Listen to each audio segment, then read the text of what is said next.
গণপিটুনি এড়াতে নর্দমায় চাপ, মোহাম্মদপুরে ছিনতাইকারীকে পুলিশে দিল জনতা। সেনা অভিযানে আটক আরও ৮। ভারতের কারখানার বর্জ্য রাসায়নিক মিশ্রিত পানি ঢুকছে বাংলাদেশে। স্বাস্থ্য ঝুঁকিতে আখাউড়ার হাজারো মানুষ, কমছে ফসলের উৎপাদন। এই পানিতে আমরা একটা অধিক স্বাস্থ্য ঝুঁকিতে আছি। এই পানি আসাতে কৃষকের ক্ষতি হইতেছে। পানি ফাইনটা যদি একটা আটকেবার ব্যস্ত হওয়া তাহলে মনে খুব ভালো হবে। মুন্সিগঞ্জে আবাসিক এলাকা ফসলি জমিতে অবৈধ ইট ভাটা, কালো ধোঁয়ায় পরিবেশের ক্ষতি। অ্যালার্জি, শ্বাসকষ্টে ভুগছে এলাকাবাসী। শ্বাসকষ্ট, হাঁপানি এই দুর্বলের কারণে এটি হয়। ধুলামেলা যা সর্দি কাশি এমন কিছু একটি। কুষ্টিয়ায় প্রকাশ্যে তৈরি হচ্ছে ভেজাল গুড়, আখের রসের নেই ছিটে ফোটাও। রং, চিনি, সোডা মিশেল বানানো গুড় ছড়িয়ে পড়ছে সারা দেশে। এবং ট্রাম্প বেঁকে বসলেও যুক্তরাজ্যে খুলেছে ইউক্রেনের ভাগ্যের দুয়ার, নিশ্চিত হয়েছে সহায়তা। পাশে আছে ইউরোপীয় ইউনিয়নও।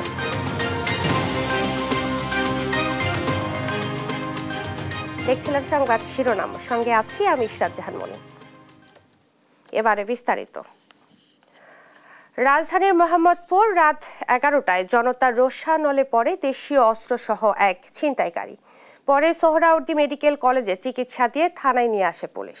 এছাড়া কিশোর গ্যাংয়ের 8 জনকে সেনাবাহিনী উদ্ধার করে জনতার ভিড় থেকে এবং মোহাম্মদপুর থানায় হস্তান্তর করে। বিস্তারিত এইচ হিমেলের প্রতিবেদনে। আইন শৃঙ্খলা বাহিনীর টহল ও অভিযান চলমান থাকলেও রাতের ঢাকায় ছিনতাইকারীদের তৎপরতা যেন কোনোভাবেই থামছে না। রাজধানীর মোহাম্মদপুর মোহাম্মদিয়া হাউজিং লিমিটেডে চাপাতিসহ 22 বছরের এক ছিনতাইকারী জনতার হাতে ধরা পড়ে। এ সময় বিক্ষুব্ধ জনতা তাকে গণপিটুনি দেয়। খবর পেয়ে পুলিশ গিয়ে উদ্ধার করে। পরে সোহরাওয়ার্দী মেডিকেল কলেজে চিকিৎসা দিয়ে থানায় নিয়ে আসা হয় ওই যুবককে। আমরা জনতার হাত থেকে আসামিকে উদ্ধার করি। তাকে উদ্ধার করে সোহরাওয়ার্দী মেডিকেল কলেজ হাসপাতালে চিকিৎসা দিই। বর্তমানে সে আমাদের হেফাজতে আছে। গত 4 মাসে বড় ধরনের সংঘর্ষের ঘটনায় গুরুতর আহত এরকম কোনো ঘটনাও ঘটেনি গত 4 মাসে। নভেম্বর, ডিসেম্বর, জানুয়ারি, ফেব্রুয়ারি যে জেনেভা ক্যাম্পে মানে প্রতি মাসে 4-5টা মৃত্যু ছিল স্বাভাবিক। তা আমরা কি বলতে পারি না যে আইনশৃঙ্খলা পরিস্থিতি ভালো হচ্ছে? এই ঘটনার রেশ কাটতে না কাটতেই রাত 1টায় সেনাবাহিনীর একটি দল কিশোরগঞ্জের 8 সদস্যকে আটক করে। এ সময় তাদের কাছ থেকে দেশীয় অস্ত্র উদ্ধার করা হয়। পরে তাদের মোহাম্মদপুর থানায় হস্তান্তর করে সেনাবাহিনী। এইচ হিমেল, দেশ টিভি, ঢাকা। বাংলাদেশ নিয়ে উদ্বিগ্ন তবে আশাহীন নয় বলে মন্তব্য করেছেন নোবেলজয়ী অর্থনীতিবিদ অমর্ত্য সেন। বলেন, ডক্টর ইউনূসের দক্ষতার উপর তার দৃঢ় আস্থা রয়েছে। ভারতের বার্তা সংস্থা পিটিআইকে দেয়া এক সাক্ষাৎকারে তিনি বলেন, চলমান পরিস্থিতি উত্তরণে ডক্টর ইউনূসকে আরও অনেক পথ পাড়ি দিতে হবে। জনগণের প্রত্যাশা অনুযায়ী বাংলাদেশে আগামী জাতীয় সংসদ নির্বাচন অবাধ হবে বলেও প্রত্যাশা করেন তিনি। সাদ আহমেদের রিপোর্ট। বাংলাদেশের চলমান পরিস্থিতি নিয়ে উদ্বেগ জানিয়েছেন অর্থনীতিতে নোবেল বিজয়ী অমর্ত্য সেন। তিনি বলেন, তার বন্ধু অধ্যাপক মোহাম্মদ ইউনূস উল্লেখযোগ্য কিছু পদক্ষেপ নিচ্ছেন, কিন্তু অচলাবস্থা নিরসনে তাকে বহু পথ পাড়ি দিতে হবে। ভারতের রাষ্ট্রীয় বার্তা সংস্থা পিটিআইকে দেওয়া এক সাক্ষাৎকারে এসব কথা বলেন অমর্ত্য সেন। বলেন, বাংলাদেশের পরিস্থিতি তার উপর গভীর প্রভাব ফেলছে। ঢাকায় শৈশব কাটানো অমর্ত্য সেনের স্কুল শিক্ষা শুরু হয়েছিল সেন্ট গ্রেগরি স্কুলে। পরে তিনি পশ্চিমবঙ্গের শান্তিনিকেতনে পড়াশোনা করেন। সাক্ষাৎকারে অমর্ত্য সেন বলেন, বাংলাদেশ বড় ধরনের অর্থনৈতিক ও সামাজিক পরিবর্তনের মধ্য দিয়ে গেছে। বিশেষ করে নারীর অধিকার প্রতিষ্ঠায় অগ্রগতির মতো বিষয় রয়েছে সেখানে। এছাড়া সরকারি এবং ব্র্যাক ও গ্রামীণ ব্যাংকের মতো বেসরকারি সংস্থা উভয়ের ভূমিকা রয়েছে বলে মন্তব্য করেন অমর্ত্য সেন। জুলাই অভ্যুত্থানের পর সেনাশাসন প্রতিষ্ঠার চেষ্টা না করায় অমর্ত্য সেন বাংলাদেশ সেনাবাহিনীর প্রশংসা করেন। নির্বাচন প্রসঙ্গে এই নোবেলজয়ী বলেন, বাংলাদেশে আগে নির্বাচন যেমন হতো বলে অনেকে দাবি করেন, তার চেয়ে আগামী নির্বাচন দৃশ্যত বেশি অবাধ হবে। বাংলাদেশ নিয়ে উদ্বিগ্ন হলেও তিনি আশাহীন নয়। আওয়ামী লীগকে নিষিদ্ধ না করার পরামর্শ দেন অমর্ত্য সেন। হিন্দু মুসলিম সম্প্রীতি রক্ষার উপরও জোর তাগিদ দেন। বাংলাদেশের অন্তর্বর্তী সরকারের প্রধান উপদেষ্টা হিসেবে অধ্যাপক মোহাম্মদ ইউনূস সম্পর্কে তার মূল্যায়ন জানতে চাওয়ায় অমর্ত্য সেন বলেন, ডক্টর ইউনূস তার একজন পুরনো বন্ধু। তিনি খুবই সামর্থ্যবান ব্যক্তি এবং অনেক দিক দিয়ে একজন উল্লেখযোগ্য মানুষ। ইউনূসের সামর্থ্যের উপর পূর্ণ আস্থা থাকার কথাও জানান তিনি। সাদ আহমেদ, দেশ টিভি, ঢাকা। ক্ষমতাচ্যুত প্রধানমন্ত্রী শেখ হাসিনার শাসনামলে সংগঠিত বিচার বহির্ভূত হত্যাকাণ্ড সহ পুলিশি বর্বরতার ডকুমেন্টস নথিভুক্ত করার উপর জোর দিয়েছেন প্রধান উপদেষ্টা ডক্টর মোহাম্মদ ইউনূস। রোববার রাষ্ট্রীয় অতিথি ভবন যমুনায় বাংলাদেশে জাতিসংঘের আবাসিক সমন্বয়ক গুয়েন লুইস ও আবাসিক সমন্বয়কারী কার্যালয়ের সিনিয়র মানবাধিকার উপদেষ্টা হুমা খানের সঙ্গে সাক্ষাৎকালে এই আহ্বান জানান। প্রধান উপদেষ্টা বলেন, এই দেশের জনগণের উপর সংগঠিত সব নৃশংসতার যথাযথ নথিভুক্ত প্রয়োজন। তা না হলে সত্য জানা এবং ন্যায় বিচার নিশ্চিত করা কঠিন। জাতিসংঘ বাংলাদেশের জনগণকে এই বিষয়ে তাদের সক্ষমতা বৃদ্ধিতে প্রযুক্তিগত সহায়তা প্রদান করতে প্রস্তুত বলে জানান আবাসিক সমন্বয়কারী লুইস।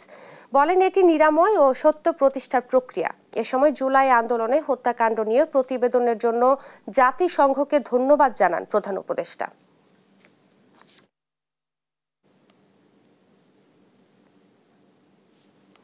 মুক্তিযোদ্ধা কোটার মতো 2024 সালের জুলাই আগস্ট অভ্যুত্থানে আহত ও নিহতদের পরিবারের সন্তানদের সরকারি বিদ্যালয়ে ভর্তির ক্ষেত্রে 5% কোটা নির্ধারণ করেছে অন্তর্বর্তীকালীন সরকার। এ বিষয়ে গত 20 ফেব্রুয়ারির একটি অফিস আদেশ আজ রোববার জারি করেছে মাধ্যমিক ও উচ্চশিক্ষা অধিদপ্তর। এতে বলা হয়, মুক্তিযোদ্ধা বা শহীদ মুক্তিযোদ্ধাদের পুত্র, কন্যা এবং জুলাই গণ অভ্যুত্থান 2024-এ আহত বা শহীদ পরিবারের সদস্যদের সরকারি মাধ্যমিক বিদ্যালয়ে ভর্তির জন্য 5% আসন সংরক্ষিত থাকবে। মুক্তিযোদ্ধা বা শহীদ মুক্তিযোদ্ধাদের পুত্রকন্যা এবং জুলাই গণ অভ্যুত্থান 2024-এ আহত বা শহীদ পরিবারের সদস্যদের আসন নির্ধারণের ক্ষেত্রে সংশ্লিষ্ট প্রমাণপত্র বা গেজেটের সত্যায়িত কপি আবেদনপত্রের সঙ্গে সংযুক্ত করতে হবে এবং ভর্তির সময় মূল কপি প্রদর্শন করতে হবে।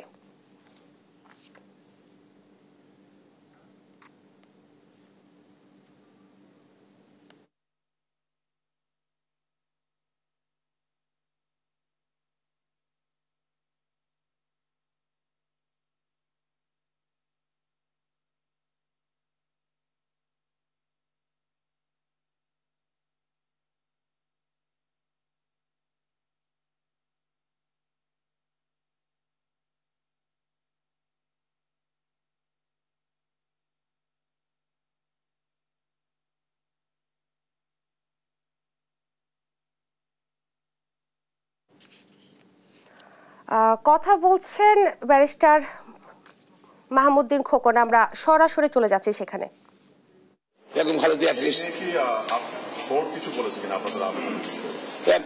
কোর্ট যেটা বলেছিল যে এটা তো সরকারকে বলেছিল যে এটা তো আগে যে ট্রাস্ট যেটা ছিল, আগে মামলা ছিল ট্রাস্টে কোনো যদি কোনো ক্ষতিগ্রস্ত করে থাকে, যদি ট্রাস্টে তস্তব করে থাকে ট্রাস্টে নিয়ে মামলা হবে, সেটা আগের মামলার সিদ্ধান্ত দিয়েছিল আপিল ডিভিশন। তো সিমিলার কেস এটাও, এখানে ট্রাস্ট যেহেতু যে মুহূর্তে আপনি দান করবেন ট্রাস্টের সম্পত্তি, ট্রাস্ট যদি কোনো মিসইউজ হয় সে ট্রাস্টের অনুযায়ী মামলা হবে, বিচ ট্রাস্টের জন্য দুটোকে মামলা দেওয়া হবে না। সেটাই তাদের স্মরণ করে দিয়ে আমরা বলেছি যে আগের মামলার মতোই তখন আগে ট্রাস্ট ছিল, এবার ট্রাস্টের দায় দায়িত্ব এটা দুটোকে কোনো নাথিং টু ডু, সেটাই বলেছে। এটাকে এটা ওয়ান অফ দ্য গ্রাউন্ড, নিশ্চিত only technical ground, one of the ground ছিল এটা। ট্রাস্ট চাইনি, ট্রাস্ট করি তো ট্রাস্টের টাকা যদি ট্রাস্ট তো শত সারা দেশে লক্ষ লক্ষ ট্রাস্ট আছে, তো ট্রাস্টে যদি মিসইউজ হয়, যদি দুদুকে নাথিং টু ডু, সরকারের নাথিং, সরকারের কোনো কাজ দেয় না মধ্যে। এখানে ট্রাস্ট চাইনি অনুযায়ী মানে আপনার বিচার হবে, আর এখানে কোন ট্রাস্ট হইতে নাই। আমাদের টাকায় আমরা জায়গা কিনছি, হ্যাঁ, এটা আত্মহত্যা কি আছে। অনেকদিন পরে নেভিজে পেয়েছি, কিন্তু অনেক হ্যারাস হয়েছে। বেগম খালেদা অনেক খরের সম্মুখীন হয়েছে, তার এই বয়সে সেই দেখতে হয়েছে, এবং আপনার হাসপাতালে জেলে থাকা অবস্থায় তার সুচিকিৎসা হয়নি, যার জন্য বেগম খালেদা সুস্থ, বেগম খালেদা জেলে ঢুকলেন হেঁটে, বেরোয়ার সময় হুইল চেয়ারে বেরোতে হয়েছে। তারপর দেখেন কত প্রতিহিংসার, এবং তাকে চিকিৎসা করতে দেয়নি বিদেশে। আমরা আল্লাহর কাছে শুকরিয়া জানাই। ক্ষতিপূরণ চাইলেন না, এখানে ক্ষতিপূরণ সেটা ভিন্ন চিন্তা করবো আমরা, সেটা ভিন্ন চিন্তা করবো ক্ষতিপূরণ, সেটা পড়া থাকবে। তবে যে জাজ ট্রায়াল কোর্ট এবং হাইকোর্টে যে জাজ এই মামলার ফাইলে হাত ধরেছে, সেই জাজের ভাগ্য খুলেছে, সেই জাজের প্রমোশন হয়েছে, কেউ এডিশনাল ডিস্ট্রিক্ট জাজ থেকে ডিস্ট্রিক্ট জাজ, কেউ ডিস্ট্রিক্ট জাজ থেকে হাইকোর্ট জাজ, কেউ হাইকোর্ট জাজ থেকে অ্যাপিল ডিভিশন জাজ। এই মামলাগুলো যারাই ডিল করেছে তাদেরকেই সরকার পুরস্কার দিয়েছে। এটা যে পলিটিক্যাল ভিক্টিমাইজেশন, এটা তার প্রমাণ। Thank you. মুন্নার আইনজীবী কথা বলছিলেন ব্যারিস্টার মাহবুব উদ্দিন খোকন। আমরা সরাসরি ছিলাম সেখানে। জনপ্রত্যাশা অনুযায়ী একটি অবাধ ও সুষ্ঠু নির্বাচন উপহার দেওয়ার প্রতিশ্রুতি পুনর্ব্যক্ত করেছেন প্রধান নির্বাচন কমিশনার এএমএম নাসির উদ্দিন। রোববার সকালে আগারগাঁওয়ে নির্বাচন কমিশন ভবনে জাতীয় ভোটার দিবসের আলোচনায় এই কথা বলেন তিনি। ভোটের প্রতি মানুষের আগ্রহ বেড়েছে উল্লেখ করে সিইসি বলেন, রাজনৈতিক দলগুলোর মধ্যে মতভেদ থাকলেও সবাই দিন শেষে সুষ্ঠু নির্বাচন চায়। শিউলি রায় রিপোর্ট, জানাচ্ছেন নাফিয়া ফারজানা। তোমার আমার বাংলাদেশে ভোট দেব মিলেমিশে প্রতিপাদ্য নিয়ে সপ্তমবারের মতো জাতীয় ভোটার দিবস উদযাপন করেছে নির্বাচন কমিশন। আলোচনা অনুষ্ঠানে জুলাই গণ অভ্যুত্থানে আহত ১৩ জনের হাতে স্মার্ট জাতীয় পরিচয়পত্র তুলে দেন প্রধান নির্বাচন কমিশনার। জানান, দেশে এখন মোট ভোটার সংখ্যা ১২,৩৭,৩২,২৭৪ জন। ২০ জানুয়ারি থেকে বাড়ি বাড়ি গিয়ে ৫৩ লাখের বেশি নতুন ভোটার আবেদন পাওয়া গেছে এবং ১৯ লাখের বেশি মৃত ভোটারকে তালিকা থেকে বাদ দেওয়া হয়েছে বলেও জানান তিনি। দিবসটি উপলক্ষে নির্বাচন ভবনের আলোচনায় কমিশনাররা বলেন, একটি ভঙ্গুর নির্বাচন ব্যবস্থা এবং ভুলণ্ঠিত ভাবমূর্তি থেকে বেরিয়ে এসে ভোট বিমুখ জনগোষ্ঠীকে ভোটের প্রতি আগ্রহী করে তোলার সুযোগ সৃষ্টি হয়েছে। আমরা যে ভোটার তালিকা, যেটা আমাদের বেসিক র ম্যাটেরিয়াল ইনস্ট্রুমেন্ট, যেটা দিয়ে ভোট অনুষ্ঠান করব, সেটাকে কোনো মিথ বা কোনো ধরনের ভুয়া অভিযোগে অভিযুক্ত হতে আমরা দিব না। বিগত সময়গুলোতে যে নির্বাচনগুলো হয়েছে, এটি কেউ বলবেন না যে ভালো নির্বাচন হয়েছে, নিরপেক্ষ নির্বাচন হয়েছে, সঠিক নির্বাচন হয়েছে। নির্বাচন কমিশনার রাতের ভোট দেখতে চায় না বলেও মন্তব্য করেন কমিশনাররা। কমিশনের সংস্কারের তাগিদ দিয়ে স্কুলের খোলা মাঠে ভোট আয়োজনের আগ্রহের কথাও জানান তারা। রুদ্ধদ্বার রুমে যদি সেই ভোট অনুষ্ঠান করি, তাহলে কি সেটা স্বচ্ছ হবে? নিশ্চয় হবে না। তাই আমি চাই আমাদের এই নির্বাচনটা হোক খোলা মাঠে। এ সময় প্রধান নির্বাচন কমিশনার বলেন, একটি ভালো নির্বাচন উপহার দেওয়ার জন্য জাতির কাছে প্রতিজ্ঞাবদ্ধ নির্বাচন কমিশন। আমি দ্বিতীয় কোনো ব্যক্তি পাই নাই যে সুন্দর ক্রেডিবল একটা গ্রহণযোগ্য নির্বাচন চাই না, এমন কেউ আমাকে বলে কিন্তু একজনও বলে না। যত রাজনৈতিক দল আমাদের সাথে আসলে কি করে যে আমরা একটা সুন্দর নির্বাচন চাই, ক্রেডিবল গ্রহণযোগ্য একটা বিশ্বাসযোগ্য নির্বাচন চাই, এবং প্রত্যেকটা দলের সাথে আমরা সবাই। দিবসটি উপলক্ষে আয়োজিত বর্ণাঢ্য র্যালিটি আগারগাঁওয়ের বিভিন্ন রাস্তা প্রদক্ষিণ করে। নাফিয়া ফারজানা, দেশ টিভি, ঢাকা। রাজশাহীর গোদাগাড়িতে ট্রাক ও অ্যাম্বুলেন্সের সংঘর্ষে ৩ জন নিহত হয়েছেন, আহত হয়েছেন আরও 2 জন। সোমবার ভোরে এ দুর্ঘটনা ঘটে। পুলিশ জানায়, গোদাগাড়ি হাসপাতাল থেকে রোগী নিয়ে অ্যাম্বুলেন্সটি রাজশাহী যাচ্ছিল। উপজেলার রাজাবাড়ী চেকপোস্টে পৌঁছালে বিপরীত দিক থেকে আসা একটি ট্রাকের সঙ্গে অ্যাম্বুলেন্সের সংঘর্ষ হয়। এতে ঘটনাস্থলেই মারা যায় 3 জন। ঘটনার পরে ট্রাকটি নিয়ে পালিয়ে যায় চালক। এই ঘটনায় আহত 2 জনকে উদ্ধার করে রাজশাহী মেডিকেল কলেজ হাসপাতালে নেয় পুলিশ। সারা দেশের ন্যায় রাজবাড়ী ও নেত্রকোনায় চলছে অপারেশন ডেভিল হান্ট। আরও জানাতে সরাসরি যুক্ত হচ্ছেন সহকর্মী শফিকুল ইসলাম শামীম ও জিয়াউর রহমান। শুরুতেই যাচ্ছি রাজবাড়ী শামীমের কাছে। শামীম, অপারেশন ডেভিল হান্টে পর্যন্ত কতজনকে গ্রেফতার করা হয়েছে জানাবেন? ধন্যবাদ মনি, আপনি যেমনটি চালাচ্ছেন যে সারা বাংলাদেশের মতো রাজবাড়ীতেও ডেভিল হান্ট যে অভিযান চলছে, সেই অভিযানে কিন্তু রাজবাড়ী জেলার 5টি উপজেলার কিন্তু রাজবাড়ী পুলিশ কিন্তু অভিযান চালিয়ে যাচ্ছে।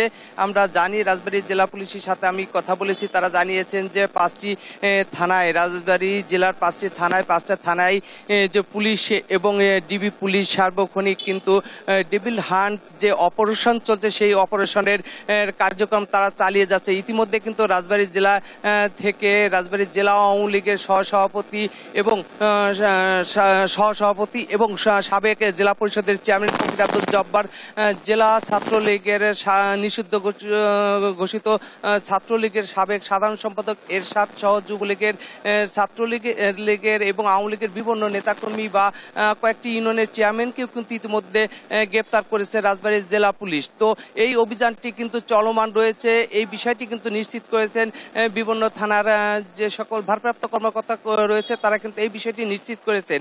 প্রতিনিয়তই কিন্তু তারা সেটা তাদের কৌশল অবলম্বন করেই কিন্তু তারা প্রতিনিয়তই এই অভিযানটি চালিয়ে যাচ্ছেন বলে তারা নিশ্চিত করেছেন। আরেকটি বিষয় যে আমি পুলিশের কাছে কথা বলেছি, তারা জানিয়েছে যে এই কতদিন পর্যন্ত চলবে সেই বিষয়টি কিন্তু তারা বলেন যে যতদিন নির্দেশ না হবে ততদিন পর্যন্ত কিন্তু তাদের এই চলমানটি থাকবে এবং সন্ত্রাসী কার্যক্রম বন্ধ করার তাগিদে তাদের এই অভিযানটা কিন্তু চলমান থাকবে বলে তারা জানিয়েছেন। ইতিমধ্যে রাজবাড়ী জেলার বিভিন্ন এলাকায় যে প্রতিনিয়তই দিনে এবং রাতে কিন্তু পুলিশ কিন্তু অভিযান চালিয়ে যাচ্ছে সফলতার সাথে আমরা বলতে পারি। আমি অনেকের সাথে কথা বলেছি, তারা জানিয়েছেন যে রাজবাড়ী জেলার পুলিশের অভিযানে তারা কিন্তু সন্তুষ্ট হয়েছেন বা সন্তুষ্ট হচ্ছেন।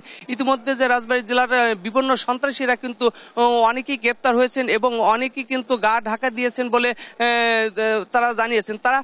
তবে পুলিশ কিন্তু সেই সকল সন্ত্রাসীদের গ্রেপ্তার করার জন্য কিন্তু তারা তাৎক্ষণিক সার্বক্ষণিক কিন্তু তারা চেষ্টা চালিয়ে যাচ্ছেন।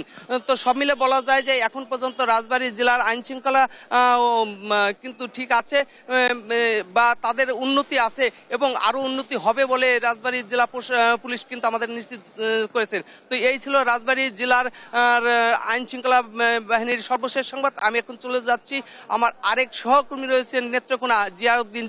জিয়া জানাবেন নেত্রকোনার সর্বশেষ সংবাদ। শামীম, আপনাকে ধন্যবাদ।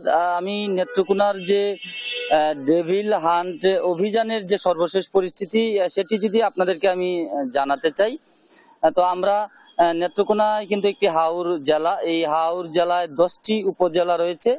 তো আমাদের জেলা পুলিশ সহ যে সংশ্লিষ্ট বিভিন্ন মানে সূত্র যেগুলো রয়েছে তাদের মাধ্যমে আমরা এ পর্যন্ত যে বিষয়টি জানতে পেরেছি যে নেত্রকোনার যেই 10 উপজেলায় সর্বশেষ তথ্য মতে ডেভিল হান্টের যে অভিযান, সেই অভিযানে কিন্তু 129 জনকে আটক করা হয়েছে বলে আমাদেরকে জেলা পুলিশ সূত্র জানিয়েছে।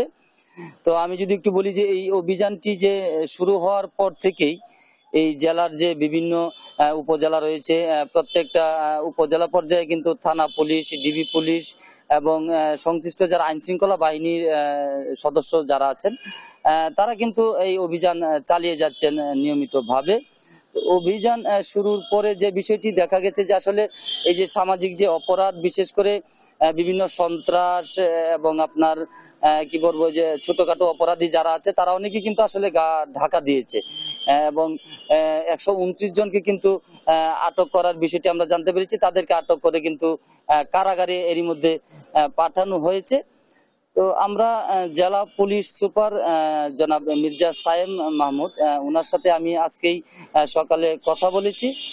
তিনি আমাকে যেমনটি জানিয়েছেন যে যারা আটক হয়েছেন আসলে এবং সংশ্লিষ্ট যে থানা পুলিশ রয়েছে তাদের মাধ্যমে আমরা যে বিষয়টি জানতে পেরেছি যে আটক ব্যক্তিদের মধ্যে অনেকে কিন্তু আওয়ামী লীগ এবং আওয়ামী লীগের যে নিষিদ্ধ ঘোষিত সংগঠন ছাত্রলীগ এবং যুবলীগ সহ এই দলটির অঙ্গ সংগঠনের নেতাকর্মীরা তারা রয়েছেন।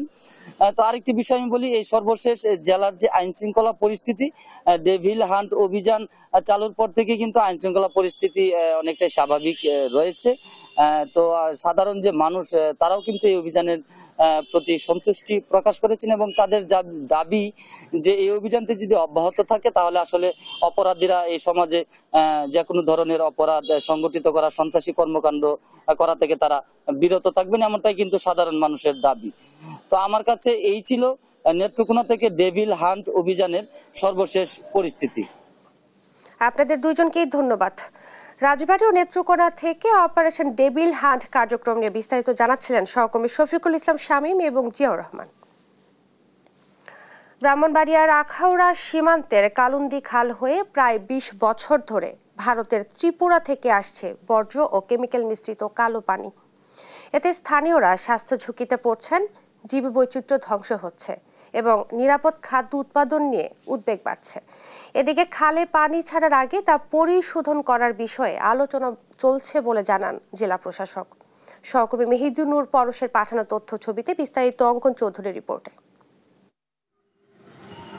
ভারতের কালন্দী খালের মাধ্যমে বিষাক্ত কালো পানি প্রবেশ করছে বাংলাদেশে। এতে ব্যাহত হচ্ছে কৃষি আবাদ, হুমকির মুখে পড়েছে নিরাপদ খাদ্য উৎপাদন। ত্রিপুরার আগারতলা হাসপাতাল, শিল্প কারখানা ও বাসাবাড়ির বর্জ্য পরিশোধন ছাড়াই ফেলা হচ্ছে জলাশয়ে, যা জলাশয় ও জীববৈচিত্র্য ধ্বংস করছে এবং রোগ ছড়াচ্ছে। এই দূষিত পানি আখাউড়া স্থলবন্দরের 15টি গ্রামের বাসিন্দাদের চর্মরোগ সহ অন্যান্য রোগে আক্রান্ত করেছে। এর ফলে জমির উর্বরতাও দিন দিন হ্রাস পাচ্ছে। পচা পানি, দুর্গন্ধযুক্ত পানি, কলকারখানার পানি আসতেছে। এই পানিতে আমরা একটা অধিক স্বাস্থ্য ঝুঁকিতে আছি। এটা মূলত হলো ভারতের ময়লা পানি এবং কেমিক্যালের পানি। এই পানি আসাতে কৃষকের ক্ষতি হইতেছে, আমরাও খুব দুর্ভোগ ভুগতেছি। স্থানীয় কৃষক ও বাসিন্দারা বিষাক্ত পানির সমস্যা নিয়ে উদ্বেগ জানিয়েছেন। এই পানিটার যে পলিটিং বেশি, যার ফলে পানিটা বিষাক্ত। এই পানিটা ব্যবহার করলে আমরা শুনলে গুটাগাটি ফুটে যাচ্ছে। পানিটা মনে হয় আমরা বহুত ক্ষতি হইতেছে মানুষের। তো পানিটা যদি একটা আটকেবার ব্যবস্থা হওয়া তাহলে মনে খুব ভালো হবে। এ বিষয়ে কূটনৈতিক তৎপরতা বাড়ানোর দাবি জানান পরিবেশ কর্মী। যুগের পর যুগ থেকে এই বিষাক্ত পানি আমাদের দেশে আসছে। আমরা যেটা আন্তর্জাতিক আইন আছে, সেই আইন অনুযায়ী আমাদেরকে যেন স্বচ্ছ পানি দেওয়া হয়, আমাদের দীর্ঘদিনের দাবি সেটা যেন পূরণ করা হয়। বিষাক্ত পানির সমস্যা সমাধানে ঊর্ধ্বতন কর্তৃপক্ষকে অবগত করার কথা জানান কৃষি সম্প্রসারণ অধিদপ্তর। আর জেলা প্রশাসক জানান, খালে পানি ছাড়ার আগে পরিশোধন করার বিষয়ে আলোচনা চলছে। এটা নিয়ে সমন্বয় সভা কিন্তু বিস্তারিত আলোচনা হয়েছে এবং প্রয়োজনীয় ব্যবস্থা গ্রহণ করবে বলে উনি আমাদের আশ্বস্ত করেছেন। ভারতের বাংলাদেশের হাইকমিশন যে আগরতলা আছে, ওখান থেকে আমাদেরকে ফোন করা হয়েছিল যে ওখানে তারা পানির প্রবাহ যাতে ঠিক থাকে এবং যাতে বিশুদ্ধ হয় সে বিষয়ে তারা জোর পদক্ষেপ নিচ্ছে এবং আশা করি খুব তাড়াতাড়ি সমাধান হয়ে যাবে। কালন্দী খাল আখাউড়া উপজেলা হয়ে তিতাস নদীতে মিশেছে। এই অঞ্চলের কৃষি ও পরিবেশ রক্ষায় দ্রুত এর সমাধান চান স্থানীয়রা। নিউজ ডেস্ক, দেশ টিভি। মুন্সিগঞ্জে পরিবেশ আইন না মেনে চলছে ইটভাটা। ভাটার কালো ধোঁয়ায় বিপর্যস্ত জনজীবন ও পরিবেশ প্রকৃতি। বসবাসের অযোগ্য পরিবেশে শিশু ও বৃদ্ধদের নানা ধরনের রোগ দেখা দিয়েছে। এসব ভাটা বন্ধে ব্যবস্থা নেয়ার আশ্বাস দিয়েই দায়িত্ব শেষ করে পরিবেশ অধিদপ্তর। সুমিত সরকার সুমনের তথ্য ছবিতে আপন ওপর প্রতিবেদন। মুন্সিগঞ্জে দেদারছে চলছে অবৈধ ইটভাটা। জেলার 66টি ইটভাটার মধ্যে 62টি সিরাজদি খান উপজেলায়। এসব ইটভাটার কালো ধোঁয়ায় মারাত্মক ক্ষতির মুখে পরিবেশ ও জীববৈচিত্র্য। আবাসিক এলাকার 1 কিলোমিটারের মধ্যে ইটভাটা স্থাপনের নিয়ম না থাকলেও সিরাজদি খানের বালুর চরে আবাসিক এলাকা ঘেঁষেই গড়ে উঠেছে ব্যাঙের ছাতার মতো ইটভাটা। ধোঁয়া ও ধুলায় নষ্ট হচ্ছে গাছগাছালি। ইটভাটার সালানে ফসলাদি জমি হয় না। আগে তো ফসল হইতো, ভালো ফসল হইতো, এখন তো আর ফসল হয় না। আগে গৃহস্থী করতাম, ফসল হইতো, কোনো ফসল হয় না, কোনো গাছে কোনো ফল পাখিরা হয় না। পরিবেশ দূষণ হইতেছে, এটা তো দেখতে পাইতেছি। গ্রামে গাছগাছালি যাই আছে, সবকিছু ক্ষতি হইতেছে। এসব ভাটার বিষাক্ত ধোঁয়ায় শিশু ও বয়স্করা ভুগছেন শ্বাসকষ্ট সহ নানান রোগে। অসুস্থ হয়, শ্বাসকষ্ট, হাঁপানি, এই দুর্বালুর কারণে এটি হয়। ধুলামেলা যা সর্দি কাশি এমন কিছু হয়। শুধু পরিবেশের ক্ষতিই নয়, শ্রমিক ঠকানোর অভিযোগও আছে এসব ভাটা মালিকদের বিরুদ্ধে। আবাসিক এলাকায় গড়ে ওঠা এসব ইটভাটার বিরুদ্ধে ব্যবস্থা নেওয়ার কথা জানালেন পরিবেশ অধিদপ্তরের উপপরিচালক। মাদ্রাসা বা শিক্ষা প্রতিষ্ঠান থেকে থাকে তাহলে অবশ্যই তাহলে তাদেরকে নবায়ন দেওয়া হয় না। নবায়ন না দেওয়া না হলে তাদেরকে যে শাস্তির আওতায় আনা হয়। প্রতিনিয়ত বাড়ি ঘরদোর হচ্ছে এবং এভাবে আস্তে আস্তে ইটভাটার কাছাকাছি চলে আসছে, বসতি চলে আসছে। আমার লোকদের খোঁজ নিয়ে আমি পরবর্তী ব্যবস্থা নেওয়া হবে। অভিযোগ আছে পরিবেশ অধিদপ্তরের ছাড়পত্র হালনাগাদ না থাকলেও প্রশাসনকে ম্যানেজ করেই চলছে এসব অবৈধ ইটভাটা। নিউজ ডেস্ক, দেশ টিভি। পিঠাপুলি আর তৃপ্তির শরবত তৈরিতে যে গুড় ব্যবহার করছেন তা কি সত্যিই আসল গুড়? জানেন কি কিভাবে কি দিয়ে তৈরি হচ্ছে এসব গুড়, যা খেয়ে মেটাচ্ছেন তৃপ্তি? বাজারে আখের গুড় হিসেবে যা খাচ্ছেন তাতে নেই আখের রসের ছিটে ফোটাও। কুষ্টিয়ার বেশ কয়েকটি কারখানায় প্রকাশ্যে চিটাগুড়, হাইড্রোস, ফিটকিরির মতো ক্ষতিকর কেমিক্যাল দিয়ে পায়ের মারায় অস্বাস্থ্যকর পরিবেশে তৈরি হচ্ছে এসব গুড়, যা ছড়িয়ে দেওয়া হচ্ছে দেশের বিভিন্ন প্রান্তে। ইরফান রানার ক্যামেরায় নাহিদ হাসান তিতাসের অনুসন্ধানী প্রতিবেদনে দেখুন বিস্তারিত। বাঙালির উৎসব মানেই পিঠাপুলি, তৃপ্তির শরবত আর মিষ্টি খাবারের ছড়াছড়ি। যেসব খাবার তৈরির প্রধান উপকরণই হচ্ছে গুড়। তবে কিভাবে, কি দিয়ে, কোন পরিবেশে তৈরি করা হয় ভোক্তাদের পছন্দের এসব গুড়, তার অনুসন্ধানেই দেশ টিভি টিম যায় কুষ্টিয়ার খোকসা উপজেলার বেশ কয়েকটি কারখানায়। এসব কারখানায় ভোক্তাদের পছন্দের গুড় তৈরির প্রক্রিয়া দেখে রীতিমতো চোখ কপালে ওঠার দশা। কারখানাগুলোতে প্রকাশ্য টিনের কৌটা কেটে বের করা হচ্ছে নষ্ট পচা চিটাগুড় ও মিশ্রির দলা, ফেলা হচ্ছে নোংরা ইটের তৈরি গর্তে। সেখানে পায়ে মারিয়ে মেশানো হচ্ছে হাইড্রোস, ফিটকিরির মতো ক্ষতিকর কেমিক্যাল। তারপর সেগুলো চুলায় জ্বালিয়ে তৈরি করা হচ্ছে ভোক্তাদের শখের গুড়, যার মধ্যে নেই আখের রসের ছিটে ফোটাও। পাওয়া আছে হুইল পাউডার একটা ড্রাম আছে, ওই ড্রামে ধুয়ে হাত পাও দিয়ে তারপরে এখানে নাম। হাত পায়ে মোজা আছে, আমার পায়ে কোনো নোংরা নেই তো। এভাবেই এসব কারখানাগুলোতে প্রতিদিন তৈরি করা হচ্ছে টনকে টন ভেজাল গুড়, যা ছড়িয়ে দেওয়া হচ্ছে কুষ্টিয়া সহ দেশের বিভিন্ন প্রান্তে। আমাদের এই গুড়টা 1 নম্বর গুড়, বাংলাদেশের সব জায়গায় চলে। এই গুড়ে কোনো স্বাস্থ্যসম্মত, এতে কোনো ক্ষতি হয় না। ক্ষতিকর দ্রব্য দিয়ে গুড় তৈরির বিষয়টি স্বীকার করে নিরাপদ খাদ্য অধিদপ্তরের কর্মকর্তারা দিচ্ছেন গুড় খাওয়ার ক্ষেত্রে ভোক্তাদের সচেতন হওয়ার পরামর্শ, তুলে ধরছেন ক্ষতিকর দিকগুলোও। আমাদের যারা ভোক্তা তাদের প্রতি পরামর্শ হলো এই ধরনের গুড় আমাদের মানুষের খুবই ক্ষতিকর, বিশেষ করে আমাদের যে পাকস্থলী যেটা, সেখানে কিন্তু ক্যান্সারের সম্ভাবনা থাকে। আর ভোক্তা অধিদপ্তরের কর্মকর্তারা বলছেন খাদ্যে ভেজাল মিশ্রণকারীদের বিরুদ্ধে অভিযান অব্যাহত রেখেছেন তারা। গুড় তৈরির কারখানাগুলোতেও চালাবেন অভিযান, নেবেন জড়িতদের বিরুদ্ধে ব্যবস্থা। কোথাও যদি কোনো অনুমোদিত, অবৈধ বা অনুমোদিত উপাদান দিয়ে কোনো খাদ্যপণ্য উৎপাদন, প্রক্রিয়া, বিপণন হয়, অবশ্যই তার বিরুদ্ধে কঠোর আইনগত ব্যবস্থা নেওয়া হবে। এমন ভেজাল গুড় খেয়ে প্রতি বছর নানা রোগে আক্রান্ত হচ্ছে দেশের সাধারণ মানুষ। তাই এসব ভেজাল গুড় তৈরির কারখানাগুলো স্থায়ী বন্ধ সহ জড়িতদের বিরুদ্ধে কঠোর পদক্ষেপ নেওয়ার দাবি সাধারণ মানুষের। নাহিদ হাসান তিতাস, দেশ টিভি, কুষ্টিয়া। রাজশাহী জেলায় অবস্থিত ঐতিহাসিক বাঘা মসজিদ। সুলতান নাসিরউদ্দিন নুসরাত শাহ 1523 খ্রিস্টাব্দে প্রতিষ্ঠা করেন এই মসজিদ। মসজিদটির দেয়ালে দেয়ালে পোড়া মাটির অসংখ্য কারুকাজ। প্রাচীন এই মসজিদের সৌন্দর্য উপভোগ করতে ও নামাজ পড়তে প্রতিদিন দূর দূরান্ত থেকে ছুটে আসেন নানা শ্রেণী পেশার মানুষ। সহকর্মী কাজী সাহেদের তথ্য ছবিতে নুসরাত শোভার রিপোর্ট। রাজশাহী জেলা সদর হতে প্রায় 41 কিলোমিটার দক্ষিণ পূর্বে অবস্থিত ঐতিহাসিক বাঘা মসজিদ। সুলতান নাসিরউদ্দিন নুসরাত শাহ 1523 খ্রিস্টাব্দে প্রতিষ্ঠা করেন এই মসজিদ। মসজিদটি 256 বিঘা জমির ওপর অবস্থিত। সমভূমি থেকে মসজিদের আঙিনা 8 থেকে 10 ফুট উঁচু। মসজিদটিতে গম্বুজ আছে 10টি আর স্তম্ভ 6টি। রয়েছে কারুকার্য খচিত 4টি মেহরাব। বাঘা মসজিদটির গাঁথনি চুন এবং সুরকি দিয়ে। দেয়ালে দেয়ালে রয়েছে আম গাছ, শাপলা ফুল, লতাপাতা সহ পোড়ামাটির অসংখ্য কারুকাজ। বাঘা মসজিদের দৈর্ঘ্য 22.92 মিটার, প্রস্থ 12.18 মিটার এবং উচ্চতা 24 ফুট 6 ইঞ্চি। চারদিক প্রাচীর দিয়ে ঘেরা এবং প্রাচীরের দুদিকে 2টি প্রবেশদ্বার। উত্তর পশ্চিম দিকে অবস্থিত বিশাল শাহী দিঘিও একটি দর্শনীয় স্থান। প্রতি বছর শীতের সময় অতিথি পাখির কলতানে মুখর থাকে দিঘি প্রাঙ্গণ। সুপ্রাচীন এই মসজিদে সকল বয়সীদের জন্য রয়েছে কোরআন শিক্ষা কার্যক্রম। মসজিদে নিয়মিত আমাদের কোরআন শিক্ষা হয়, ওই ধারাবাহিকতাই যাতে শিক্ষা যাতে চলতে পারে এরকম আমরা একটা সিস্টেম করেছি। আমাদের এই কমিটির পক্ষ থেকে আমরা এটা পরিচালনা করি। এই মসজিদ মানে সঠিকভাবে পরিচালনার জন্য বেশ কিছু লোকজন আমরা আছি এখানে, প্রায় 10 জন মতো। ওনারা সবাই আমরা দেখাশোনা করি। প্রত্নতাত্ত্বিক এই স্থান দর্শন ও নামাজ আদায়ে প্রতিদিনই দূর দূরান্ত থেকে ছুটে আসেন অনেকে। চারিদিকে বাঘ পাহারা দিচ্ছিল, বাঘ পাহারা দেওয়ার কারণে মধ্যে হলো শাহজালাল হুজুর বসছিল, তখন তিনি বাগার নামকরণ করেছিল। 500 বছর আগের যে কারুকাজগুলো এগুলো দেখে মানুষ খুবই আশ্চর্য হয়। মসজিদ সংলগ্ন এলাকায় প্রতি বছর ঈদুল ফিতরের দিন থেকে 3 দিন পর্যন্ত চলে 500 বছরের ঐতিহ্যবাহী বাঘার মেলা। নিউজ ডেস্ক, দেশ টিভি।